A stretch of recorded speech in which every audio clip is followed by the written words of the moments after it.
మనం మెట్లు దిక్కు కిందకైతే వెళ్దాం. అక్కడ సీతమ్మ వారిది మంచం ఆకారంలో అయితే ఒకటి ఉంటుంది, పురిటి మంచం అంటారు. అదొకటి, ఇంకా సీతమ్మ వారి గాజులు వేసుకునే ప్లేస్ ఒకటి ఉంటుంది.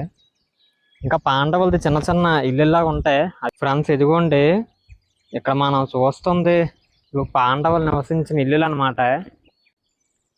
ఇక్కడ మనం చూసుకుంటే ఇది సీతమ్మ వారు గాజులు మార్చుకునే ప్లేస్ అంట.